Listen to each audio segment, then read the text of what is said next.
Welcome to ലേണിനോ. ഇന്ന് നമ്മൾ aldehydes, ketones and carboxylic acids ഈ ചാപ്റ്ററിലെ ടോപ്പിക്സ് ആണ് ഡിസ്കസ് ചെയ്യുന്നത്. നമ്മൾ കഴിഞ്ഞ വീഡിയോ സെക്ഷനിൽ ആൽഡിഹൈഡ്സ് ആൻഡ് കീറ്റോൺസിന്റെ ഫുൾ ടോപ്പിക്സ് നോക്കി.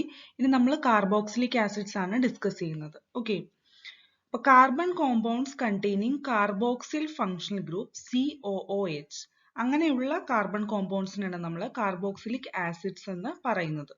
ഓക്കെ, അപ്പൊ കാർബോക്സിൽ ഗ്രൂപ്പിൽ എന്താണുള്ളത്? ഒരു കാർബണൈൽ ഗ്രൂപ്പ് ഉണ്ടാവും ഹൈഡ്രോക്സിൽ ഗ്രൂപ്പിലേക്ക് അറ്റാച്ച് ചെയ്തിട്ട്. അപ്പൊ അതുകൊണ്ടാണ് അതിനെ നമ്മൾ കാർബോക്സിൽ ഗ്രൂപ്പ് എന്ന് പറയുന്നത്. ഓക്കെ, ഇനി കാർബോക്സിലിക് ആസിഡ് എന്ന് പറയുന്നത് ആലിഫാറ്റിക് ആവാം അല്ലെങ്കിൽ അരോമാറ്റിക് ആവാം, depending on the group alkyl or aryl attached to carboxylic carbon. Okay, ഇനി ചില higher members of aliphatic carboxylic acid, അതായത് C12 to C18 വരെയുള്ള ഹയർ മെമ്പേഴ്സിനെ ഫാറ്റി ആസിഡ്സ് എന്നാണ് നമ്മൾ റെഫർ ചെയ്യുന്നത്. ഓക്കെ, അത് മെയിൻലി ഒക്കർ ചെയ്യുന്നത് നാച്ചുറൽ ഫാറ്റ്സ് ആയിട്ടാണ് ആസ് എസ്റ്റേഴ്സ് ഓഫ് ഗ്ലിസറോൾ. ഇനി കാർബോക്സിലിക് ആസിഡ് നമ്മൾ കുറെ അധികം ഓർഗാനിക് കോമ്പൗണ്ട്സിൽ സ്റ്റാർട്ടിംഗ് മെറ്റീരിയൽ ആയിട്ട് യൂസ് ചെയ്യുന്നുണ്ട്. For example in ester, acid chlorides, anhydrides, amides etcetera. Okay, ഇനി നെക്സ്റ്റ് നമ്മൾ നോക്കുന്നത് nomenclature and structure of carboxyl group ആണ്. കുറെ അധികം കാർബോക്സിൽ ഗ്രൂപ്പ് അറിയപ്പെടുന്ന അതിന്റെ കോമൺ നെയിംസ് വെച്ചിട്ടാണ്. ഓക്കെ, അപ്പൊ കോമൺ നെയിമിൽ സഫിക്സ് നമ്മൾ ആഡ് ചെയ്യുന്നത് IC ആസിഡ്. ഓക്കെ, ഏത് കാർബോക്സിൽ ഗ്രൂപ്പ് ആയാലും നമ്മൾ ലാസ്റ്റ് ആഡ് ചെയ്യുന്ന ഒരു സഫിക്സ് എന്ന് പറയുന്നത് IC ആണ്, ഇൻക്ലൂഡിങ് ആസിഡ്. ഓക്കെ, ഓൾസോ നമ്മൾ ഈ ഒരു നെയിമിങ് അതിന്റെ നാച്ചുറൽ സോഴ്സിൽ നിന്നുള്ള ഡെറിവേഷന്റെ ബേസിസിലും നെയിം ചെയ്യാറുണ്ട്. ഫോർ എക്സാമ്പിൾ നമ്മൾ പറയുകയാണെങ്കിൽ ഫോമിക് ആസിഡ് അല്ലെങ്കിൽ HCOOH നമ്മൾ ഫസ്റ്റ് ഒബ്റ്റെയിൻ ചെയ്തത് റെഡ് ആൻസിൽ നിന്നാണ്. ദെൻ അസിറ്റിക് ആസിഡ് അതിന്റെ ഫോർമുല വരുന്നത് CH3COOH, അത് നമ്മൾ ഒബ്റ്റെയിൻ ചെയ്തിരിക്കുന്നത് വിനീഗറിൽ നിന്നാണ്. ദെൻ ബ്യൂട്ടൈറിക് ആസിഡ് നമ്മൾ ഒബ്റ്റെയിൻ ചെയ്തിരിക്കുന്നത് റാൻസിഡ് ബട്ടറിൽ നിന്നാണ്. ഓക്കെ, അപ്പൊ IUPAC നെയിമിംഗ് സിസ്റ്റത്തിൽ ആലിഫാറ്റിക് ആയിട്ടുള്ള കാർബോക്സിലിക് ആസിഡ്സിനെ നമ്മൾ നെയിം ചെയ്യുന്നത് എങ്ങനെയാണ്? By replacing the ending E in the name of corresponding alkane with oic acid. അപ്പൊ അങ്ങനെയാണ് നമ്മൾ ആലിഫാറ്റിക് കാർബോക്സിലിക് ആസിഡിനെ നെയിം ചെയ്യുന്നത്. ഓക്കെ, ഇനി കാർബൺ ചെയിനെ നമ്മൾ നമ്പർ ചെയ്യുമ്പോഴത്തേക്കും ശ്രദ്ധിക്കേണ്ടത് കാർബോക്സിലിക് കാർബണെ ആയിരിക്കും നമ്മൾ ഫസ്റ്റ് നമ്പർ ചെയ്യുന്നത്. ഇനി ഒന്നിൽ കൂടുതൽ കാർബോക്സിൽ ഗ്രൂപ്പുള്ള കോമ്പൗണ്ട്സിനെ നമ്മൾ എങ്ങനെയാണ് നെയിം ചെയ്യുന്നത്? കാർബോക്സിൽ ഗ്രൂപ്പിൽ നിന്ന് ലീവ് ചെയ്യുന്ന ആൽക്കൈൽ ചെയിനെ ആയിരിക്കും നമ്മൾ ഫസ്റ്റ് നമ്പർ ചെയ്യുന്നത്. Okay, and number of carboxyl group നമ്മൾ എങ്ങനെയാണ് ഇൻഡിക്കേറ്റ് ചെയ്യുന്നത്? മൾട്ടിപ്ലിക്കേറ്റീവ് പ്രിഫിക്സ് ആഡ് ചെയ്തിട്ടായിരിക്കും. Like dicarboxylic acid, tricarboxylic acid, ഇങ്ങനെയായിരിക്കും നമ്മൾ നെയിമിങ് ചെയ്യുന്നത്. ഓക്കെ, ഇനി COOH ഗ്രൂപ്പിന്റെ പൊസിഷൻ നമ്മൾ എങ്ങനെയാണ് ഇൻഡിക്കേറ്റ് ചെയ്യുന്നത്? അറബിക് ന്യൂമറൽസ് ആ ഒരു മൾട്ടിപ്ലിക്കേറ്റീവ് പ്രിഫിക്സിന് മുമ്പായിട്ട് നമ്മൾ ആഡ് ചെയ്യും. ഇനി കാർബോക്സിലിക് ആസിഡിൽ കാർബോക്സിൽ കാർബണിന്റെ ആ ഒരു ബോണ്ട് ലൈ ചെയ്യുന്നത് എങ്ങനെയാണ്? ഒരു പ്ലെയിനിലായിരിക്കും അത് ലൈ ചെയ്യുന്നത്. ആൻഡ് സെപ്പറേഷൻ എന്ന് പറയുന്നത്, ബോണ്ട് ആംഗിൾ സെപ്പറേഷൻ എന്ന് പറയുന്നത് 120 ഡിഗ്രി ആണ് വരുന്നത്. കാർബോക്സിൽ കാർബൺ ലെസ് ഇലക്ട്രോഫിലിക് ആണ് കാർബണൈൽ കാർബണെ കാട്ടും, because of the possible resonance structures. ഇവിടെ ടേബിളിൽ കാണിച്ചിരിക്കുന്നത് കുറച്ച് കാർബോക്സിലിക് ആസിഡ് ഗ്രൂപ്പ്സിന്റെ സ്ട്രക്ചറും അവരുടെ കോമൺ നെയിമിങ്ങും IUPAC നെയിമിങ്ങും ആണ്. ഫസ്റ്റ് വരുന്നത് ഫോമിക് ആസിഡ് ആണ്, അതാണ് അതിന്റെ common name. Okay, IUPAC name വരുന്നത് methanoic acid. Then next acetic acid is the common name and IUPAC name വരുന്നത് ethanoic acid. Next propionic acid ആണ് കോമൺ നെയിം, IUPAC നെയിം വരുന്നത് propanoic acid. The next butyric acid, IUPAC naming വരുന്നത് butanoic acid. Next isobutyric acid ആണ് common name, IUPAC naming വരുന്നത് 2-methyl propanoic acid. The next oxalic acid, IUPAC name വരുന്നത് ethane dioic acid. Next common name malonic acid and IUPAC name വരുന്നത് propane dioic acid. അപ്പൊ അങ്ങനെ കുറെ list ഇവിടെ നമ്മൾ കൊടുത്തിട്ടുണ്ട്, അപ്പൊ അതെല്ലാം ഒന്ന് നോട്ട് ചെയ്യുക. നെക്സ്റ്റ് നമ്മൾ നോക്കുന്നത് methods of preparation of carboxylic acid ആണ്. അതിൽ ഫസ്റ്റ് വരുന്നത് from primary alcohols and aldehydes. Primary alcohols readily തന്നെ കാർബോക്സിലിക് ആസിഡ് ആയിട്ട് ഓക്സിഡൈസ്ഡ് ആവും with the help of oxidising agents like potassium permanganate in neutral acidic or alkaline medium, അല്ലെങ്കിൽ potassium ഡൈക്രോമേറ്റും നമുക്ക് oxidising agent ആയിട്ട് use ചെയ്യാം. Okay, അപ്പൊ ആ ഒരു റിയാക്ഷൻ ആണ് ഇവിടെ കാണിച്ചിരിക്കുന്നത്. ഇനി മൈൽഡ് ആയിട്ടുള്ള ഓക്സിഡൈസിങ് ഏജൻസ് വെച്ചിട്ട് നമുക്ക് ആൽഡിഹൈഡ്സ് വഴിയും കാർബോക്സിലിക് ആസിഡിനെ പ്രിപ്പയർ ചെയ്യാം. നെക്സ്റ്റ് മെത്തേഡ് ഓഫ് പ്രിപ്പറേഷൻ വരുന്നത് ഫ്രം ആൽക്കൈൽ ബെൻസീൻസ് ആണ്. അരോമാറ്റിക് ആയിട്ടുള്ള കാർബോക്സിലിക് ആസിഡിനെ നമുക്ക് വിഗറസ് ഓക്സിഡേഷൻ ഓഫ് ആൽക്കൈൽ ബെൻസീൻസ് വെച്ചിട്ട് പ്രിപ്പയർ ചെയ്യാനായിട്ട് പറ്റും with the help of chromic acid or acidic or alkaline potassium permanganate. ആ ഒരു റിയാക്ഷൻ ആണ് ഇവിടെ കാണിച്ചിരിക്കുന്നത്. അപ്പൊ ഈ ഒരു മെത്തേഡ് വെച്ചിട്ട് നമുക്ക് പ്രൈമറി സെക്കൻഡറി ആൽക്കൈൽ ഗ്രൂപ്പ്സിനെ ഓക്സിഡൈസ് ചെയ്യാനായിട്ട് പറ്റും. പക്ഷെ ടേർഷറി ഗ്രൂപ്പ്സ് ഈ ഒരു റിയാക്ഷൻ വെച്ചിട്ട് അഫക്റ്റ് ആവില്ല. ഓക്കെ, ഇനി next method of preparation from nitriles and amides ആണ്. നൈട്രൈറ്റ്സിനെ നമ്മൾ ഫസ്റ്റ് അമൈഡ്സിലേക്ക് ഹൈഡ്രലൈസ് ചെയ്യും and then to carboxylic acid. ഇത് നമ്മൾ ചെയ്യുന്നത് in the presence of H+ അല്ലെങ്കിൽ OH- കാറ്റലിസ്റ്റിന്റെ പ്രസൻസിലാണ് നമ്മൾ ഇത് ക്യാരി ഔട്ട് ചെയ്യുന്നത്. ഓക്കെ, മൈൽഡ് ആയിട്ടുള്ള റിയാക്ഷൻ കണ്ടീഷൻസ് ആണ് നമ്മൾ ഈ ഒരു റിയാക്ഷൻ പെട്ടെന്ന് സ്റ്റോപ്പ് ചെയ്യണമെങ്കിൽ യൂസ് ചെയ്യുന്നത്. ഫോർ എക്സാമ്പിൾ പറയുകയാണെങ്കിൽ എത്തനമൈഡിനെ ഹൈഡ്രലൈസ് ചെയ്താൽ നമുക്ക് എത്തനോയിക് ആസിഡ് കിട്ടും ആൻഡ് ബെൻസമൈഡിനെ ഹൈഡ്രലൈസ് ചെയ്താൽ നമുക്ക് ബെൻസോയിക് ആസിഡ് കിട്ടും. ഇനി ഫ്രം ഗ്രിഗ്നാർഡ് റിയേജൻസിൽ നിന്ന് നമ്മൾ എങ്ങനെയാണ് കാർബോക്സിലിക് ആസിഡ് പ്രിപ്പയർ ചെയ്യുന്നതെന്ന് നോക്കാം. Grignard reagent carbon dioxide അല്ലെങ്കിൽ ഡ്രൈ ഐസുമായിട്ട് റിയാക്ട് ചെയ്യും. അപ്പൊ ആ റിയാക്ട് ചെയ്യുന്ന സമയത്ത് അവിടെ ഒരു salt of carboxylic acid form ചെയ്യും which in turn give corresponding carboxylic acid after acidification with mineral acid. അപ്പൊ ഇതാണ് ഗ്രിഗ്നാർഡ് റിയേജന്റിൽ നിന്നുള്ള മെത്തേഡ് ഓഫ് പ്രിപ്പറേഷൻ. ഇനി നെക്സ്റ്റ് അസൈൽ ഹാലൈഡ്സ് ആൻഡ് അൺഹൈഡ്രൈഡ്സിൽ നിന്ന് എങ്ങനെയാണ് പ്രിപ്പയർ ചെയ്യുന്നത് നോക്കാം.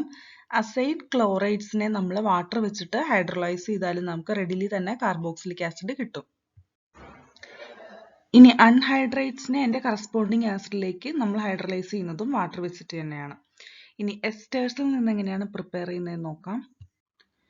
അപ്പൊ എസ്റ്റേഴ്സിനെ അസിഡിക് ഹൈഡ്രോളിസിസ് ചെയ്താൽ ഡയറക്റ്റ് ആയിട്ട് നമുക്ക് കാർബോക്സിലിക് ആസിഡ് കിട്ടും. ഇനി ബേസിക് ഹൈഡ്രോളിസിസ് ആണ് നമ്മൾ ചെയ്യുന്നതെങ്കിൽ നമുക്ക് കിട്ടുന്നത് കാർബോക്സിലേറ്റ്സ് ആയിരിക്കും. ഓക്കെ, ഈ കാർബോക്സിലേറ്റ്സിനെ നമ്മൾ ആസിഡിഫിക്കേഷൻ ചെയ്താൽ നമുക്ക് കറസ്പോണ്ടിങ് ആയിട്ടുള്ള കാർബോക്സിലിക് ആസിഡ് ഫൈനലി കിട്ടും. അപ്പൊ ഇവിടെ നമ്മൾ ഈഥൈൽ ബെൻസോയേറ്റ് ആണ് എക്സാമ്പിൾ ആയിട്ട് എടുത്തിരിക്കുന്നത് which on hydrolysis gives benzoic acid. Okay, next ഇനി ഫിസിക്കൽ പ്രോപ്പർട്ടീസ് നോക്കാം. 9 കാർബൺ ആറ്റംസ് വരെയുള്ള aliphatic carboxylic acids colourless liquid ആയിട്ടാണ് റൂം ടെമ്പറേച്ചറിൽ എക്സിസ്റ്റ് ചെയ്യുന്നത്. പിന്നെ ഇവർക്കൊരു അൺപ്ലസന്റ് ആയിട്ടുള്ള സ്മെല്ലായിരിക്കും ഉണ്ടാവുന്നത്. ഇനി ഹയർ ആസിഡ്സ് വാക്സ് ആയിട്ടായിരിക്കും എക്സിസ്റ്റ് ചെയ്യുന്നത്. ഓൾമോസ്റ്റ് ഒരു സോളിഡ് കേസ് ആയിരിക്കും വരുന്നത് and they are odourless due to their low volatility. Carboxylic ആസിഡിന് ഹയർ ബോയിലിംഗ് ലിക്വിഡ്സ് ആയിട്ടാണ് എക്സിസ്റ്റ് ചെയ്യുന്നത് than aldehydes, ketones and even alcohols of same molecular mass. എന്തുകൊണ്ടാണ് ഇങ്ങനെ വരുന്നത്?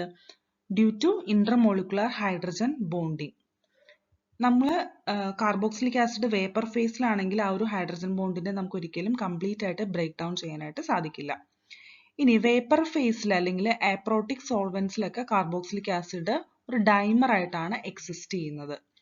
ഇനി അപ് ടു 4 കാർബൺ ആറ്റംസ് വരെയുള്ള സിമ്പിൾ ആലിഫാറ്റിക് കാർബോക്സിലിക് ആസിഡ്സ് വാട്ടറിൽ miscible ആയിരിക്കും due to formation of hydrogen bonds with water.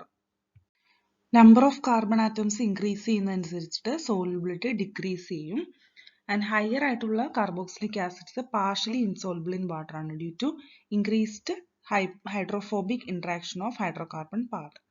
ഇനി ഏറ്റവും സിംപ്ലസ്റ്റ് ആയിട്ടുള്ള അരോമാറ്റിക് കാർബോക്സിലിക് ആസിഡ് ആയിട്ട് അറിയപ്പെടുന്നത് ബെൻസോയിക് ആസിഡ് ആണ്. അത് nearly insoluble in called water ആണ്.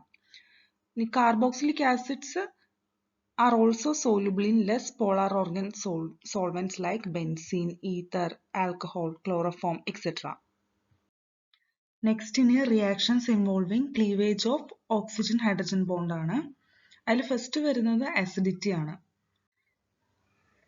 ഈ കേസിൽ reaction with metals and alkalis എങ്ങനെയെന്ന് നോക്കാം. കാർബോക്സിലിക് ആസിഡ്സ് ഒരു പർട്ടിക്കുലർ ഇലക്ട്രോപോസിറ്റീവ് മെറ്റലുമായിട്ട് റിയാക്ട് ചെയ്യുന്ന സമയത്ത് ഹൈഡ്രജൻ ഗ്യാസും ഒരു സോൾട്ടും അവിടെ ഫോം ചെയ്യും. Okay, with alkalis similar to phenols. അപ്പൊ ഈ ഒരു റിയാക്ഷൻ വെച്ചിട്ടാണ് നമ്മൾ ഓർഗാനിക് കോമ്പൗണ്ടിൽ കാർബോക്സിൽ ഗ്രൂപ്പിന്റെ പ്രസൻസിനെ ഡിറ്റക്ട് ചെയ്യുന്നത്. ഓക്കെ, ഇനി കാർബോക്സിലിക് ആസിഡ്സ് വാട്ടറിൽ ഡിസോസിയേറ്റ് ആവും to give resonance stabilised carboxylate anions and hydronium ions. Next reactions involving cleavage of COH bond. അതിൽ ഫസ്റ്റ് വരുന്നത് ഫോർമേഷൻ ഓഫ് ആൻഹൈഡ്രൈഡ് ആണ്. അപ്പോൾ കാർബോക്സിലിക് ആസിഡ് ഫോർ എക്സാമ്പിൾ പറയുകയാണെങ്കിൽ എത്തനോയിക് ആസിഡ് നമ്മൾ ഹീറ്റ് ചെയ്യിക്കുകയാണ്.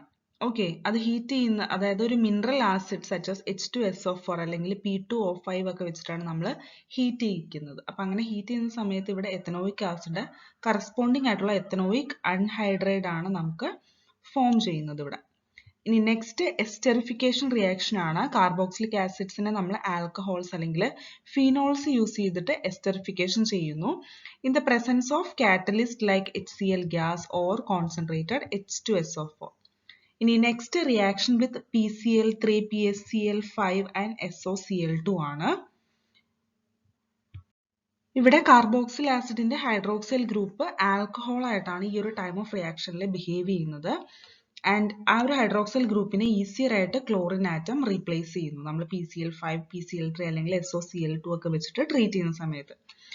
അപ്പൊ ഇതിൽ നമ്മൾ കൂടുതലായിട്ട് പ്രിഫർ ചെയ്യുന്നത് തയോണൈൽ ക്ലോറൈഡ് അല്ലെങ്കിൽ SOCl2 ആണ്. എന്തുകൊണ്ടാന്ന് പറഞ്ഞാൽ ബാക്കി രണ്ടെണ്ണം PCl3 ആയാലും PCl5 ആയാലും gaseous ആയിട്ടുള്ള products ആണ്. And they escape the reaction mixture, making the purification of products easier. Okay. The next reaction with ammonia ആണ്. കാർബോക്സിലിക് ആസിഡ് അമോണിയ ആയിട്ട് റിയാക്ട് ചെയ്യുന്ന സമയത്ത് അവിടെ അമോണിയം സോൾട്ട് ആണ് ഫോം ചെയ്യുന്നത്. ഫോർ എക്സാമ്പിൾ ഇവിടെ പറയുകയാണെങ്കിൽ അമോണിയം അസറ്റേറ്റ്. അപ്പം അതിനെ നമ്മൾ വീണ്ടും ഹീറ്റ് ചെയ്താൽ, ഹൈ ടെമ്പറേച്ചറിൽ ഹീറ്റ് ചെയ്താൽ നമുക്ക് അമൈഡ് ആണ് പ്രൊഡക്റ്റ് ആയിട്ട് കിട്ടുന്നത്. And here it is acetamide. ഇനി next reactions involving COOH group ആണ്. അതിൽ ഫസ്റ്റ് വരുന്നത് റിഡക്ഷൻ ആണ്. കാർബോക്സിലിക് ആസിഡിനെ നമ്മൾ പ്രൈമറി ആൽക്കഹോൾസ് ആയിട്ട് റെഡ്യൂസ് ചെയ്യുന്നു using lithium aluminium hydride or better with diborane. Okay, ഇനി നെക്സ്റ്റ് റിയാക്ഷൻ വരുന്നത് ഡീകാർബോക്സിലേഷൻ ആണ്. കാർബോക്സിലിക് ആസിഡ് കാർബൺ ഡയോക്സൈഡ്, ആ ഒരു കാർബൺ ഡയോക്സൈഡ് മോളിക്യൂളിനെ ലൂസ് ചെയ്തിട്ട് ഹൈഡ്രോ കാർബൺസ് ഫോം ചെയ്യും. എപ്പോ? കാർബോക്സിലിക് ആസിഡിന്റെ ആ ഒരു സോഡിയം സോൾട്ടിനെ നമ്മൾ സോഡ ലൈം വെച്ചിട്ട് ഹീറ്റ് ചെയ്യുന്ന സമയത്താണ് ഈ ഒരു ഡീകാർബോക്സിലേഷൻ നടക്കുന്നത്. ഓക്കെ, അപ്പൊ സോഡിയം ഹൈഡ്രോക്സൈഡ് ആൻഡ് കാൽഷ്യം ഓക്സൈഡിന്റെ റേഷ്യോ ഈ ഒരു റിയാക്ഷനിൽ 3:1 ആയിരിക്കണം എപ്പോഴും. Then alkaline metal salts of carboxylic ആസിഡും ഈ ഒരു ഡീകാർബോക്സിലേഷൻ റിയാക്ഷൻ അണ്ടർഗോ ചെയ്യും. അത് അണ്ടർഗോ ചെയ്യുന്നത് ഇലക്ട്രോളിസിന്റെ ടൈമിലായിരിക്കും. അപ്പൊ ഈ അങ്ങനെ ഇലക്ട്രോളിസിന്റെ ടൈമിൽ അണ്ടർഗോ ചെയ്യുന്ന ആ ഒരു റിയാക്ഷൻ നമ്മൾ പറയുന്നത് കോൾബ്സ് ഇലക്ട്രോളിസിസ് റിയാക്ഷൻ എന്നാണ്. ഇനി next substitution reaction in the hydrocarbon part. അതിൽ ഫസ്റ്റ് വരുന്നത് ഹാലോജിനേഷൻ ആണ്.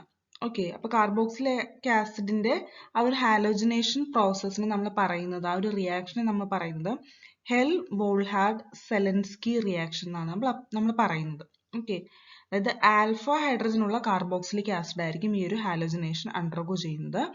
At the alpha position on treatment with chlorine അല്ലെങ്കിൽ bromine in the presence of red phosphorus.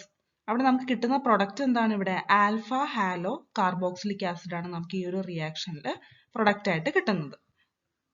ഇനി നെക്സ്റ്റ് റിംഗ് സബ്സ്റ്റിറ്റ്യൂഷൻ റിയാക്ഷൻ ആണ്. Aromatic ആയിട്ടുള്ള carboxylic acids electrophilic substitution reaction undergo ചെയ്യും. Okay, അവിടെ carboxyl group deactivating and meta directing group ആയിട്ടായിരിക്കും act ചെയ്യുന്നത്. Also ഇത് Friedel Crafts reaction ആണ്, ഒരിക്കലും അണ്ടർഗോ ചെയ്യുകയുമില്ല. ഓക്കെ, ഇവിടെ നമുക്ക് ഫൈനലായിട്ട് ഫോം ചെയ്യുന്ന എന്താണ്? എം ബ്രോമോ ബെൻസോയിക് ആസിഡ് ആണ് നമുക്ക് പ്രൊഡക്റ്റ് ആയിട്ട് ഇവിടെ കിട്ടുന്നത്. ഇനി കാർബോക്സിലിക് ആസിഡിന്റെ യൂസസ് പറയുകയാണെങ്കിൽ മെത്തനോയിക് ആസിഡ് നമ്മൾ rubber industry, electroplating industry, leather, dyeing, textile ഇൻഡസ്ട്രീസിലൊക്കെ യൂസ് ചെയ്യുന്നുണ്ട്. ഇനി എത്തനോയിക് ആസിഡ് നമ്മൾ സോൾവെന്റ് ആയിട്ട്, വിനിഗർ ആയിട്ടൊക്കെ ഫുഡ് ഇൻഡസ്ട്രീസിൽ യൂസ് ചെയ്യുന്ന ഒരു കോമ്പൗണ്ട് ആണ്. ദെൻ നമ്മൾ മാനുഫാക്ചറിങ് ഓഫ് നൈലോൺ 6,6 യൂസ് ചെയ്യുന്ന കാർബോക്സിലിക് ആസിഡ് ആണ് ഹെക്സെയിൻ ഡയോയിക് ആസിഡ്. ബെൻസോയിക് ആസിഡിന്റെ എസ്റ്റേഴ്സ് നമ്മൾ പെർഫ്യൂംസിൽ യൂസ് ചെയ്യാറുണ്ട്. ദെൻ സോഡിയം ബെൻസോയിറ്റ് നമ്മൾ ഫുഡ് പ്രിസർവേറ്റീവ്സ് ആയിട്ട് യൂസ് ചെയ്യുന്നു. ഹയർ ഫാറ്റി ആസിഡ്സ് നമ്മൾ സോപ്പിൽ, ഡിറ്റർജൻസിലൊക്കെ യൂസ് ചെയ്യുന്ന ഒരു കോമ്പൗണ്ട് ആണ്. ഓക്കെ, സോ അപ്പോൾ ഇത്രയേ ഉള്ളൂ ഈ ഒരു ചാപ്റ്ററിലെ നമ്മുടെ ടോപ്പിക്സ്. Thank you.